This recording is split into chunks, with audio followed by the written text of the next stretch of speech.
Yeah, there's a lot of it too. This is the sort of more gallery space where when things are finished down in the studio, we bring them up here to keep them from getting destroyed and actually call them finished. And then we get a chance to light things and see, see how things look. It's kind of the easel, if you will. Once it's gotten to this stage, you can really look at it and see. And then glass is just a bizarre material when you think of it. This is a very rare optical glass, an incredibly expensive material, very heavy. It's got lots of bubbles in it. And we just melted all of these pieces together, machined and polished it. Glass is incredible because it's a material that throws no shadow. The Romani Gypsy word for glass means sand and light. So it's immaterial material. Can I try that? Yeah, go ahead. Whoa. Amazing. So this may end up, I think I'm going to turn this into a table and make a lovely piece because... So you don't know beforehand what it's going to be? Not really. I mean, I do a lot of creative play. We just try different things. And, things break. I love the way glass breaks. And I'll leave it here to make sure I can really believe in it and support it, like this big smiling crack here that just broke in a piece of marble. Things fused together, morphing material. Yeah. It's very technical glass, and people get very frightened and extremely precious.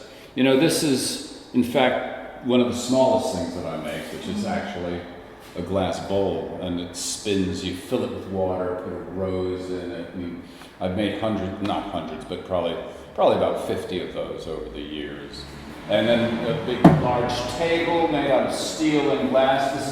This is a strange black glass that happened by accident. It sat around the studio for years, and then I've formed it into this table. This is going to a client in the States now. And is that hammered or how's that? Yeah, it's interesting you say that because this has been cut with a hammer. I actually hit it because if you think glass breaks, it's the thing that people are so frightened of.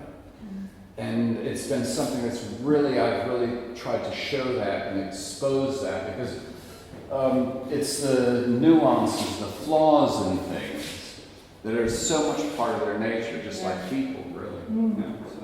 And then there's a blue version of it.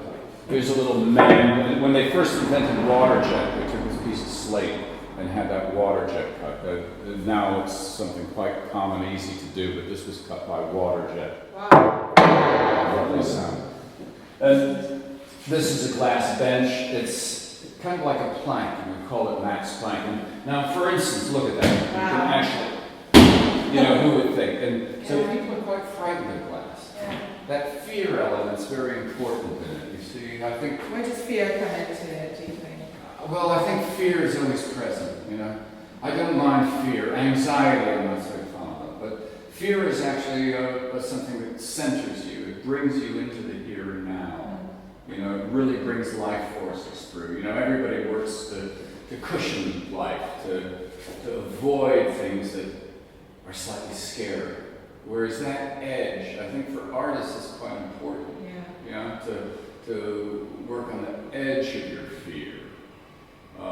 Were you fearful when you were doing this cast? Yeah, you just don't know where it's going, and you could end up wasting a lot of time on material. And these pieces, which is reasonably new work, these are, I call them carve casts because they take big blocks of plaster and cut into them very freely, using an angle grinder, really like a Chinese brush, and gestures, and then put tons of glass on it, melt it in, and hope for the best. And some of them work out, some That is so much more precise. But Different method. I do a lot of quite large architectural pieces, and this was a test for something that would go in front of as a divider in a building, something where we have about 30 or 40 of these. And as you can see, because they're Toblerones, they actually have a prismatic value. Yeah, they capture the light. They capture the light quite beautifully. It's quite similar shape to the steel behind you. That's Yeah. different. And this, again, it's really a drawing, if you will. It's something we're taking an RSJ, and we've got some very curious toys where we can heat metal.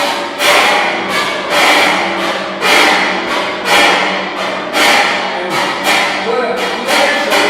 what a pleasure that is after glass, because working with glass for, half a quarter of a century or whatever, to work into steel. So each of these things, they have a different quality. Glass is very much from the heart up. Steel's much more, got guts of iron. Steel has a whole different feeling. Wood is something different. So all of these materials have a kind of resonance or meaning to people.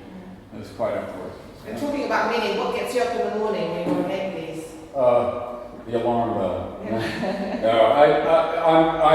I just work every day. So basically, I come in, I ride the canal from Maida Vale up here, and then we start there. We have 2 or 3 people who we're working with. Of course, during COVID, everything's shut down, so I've been on my own pretty much. So this is quite interesting.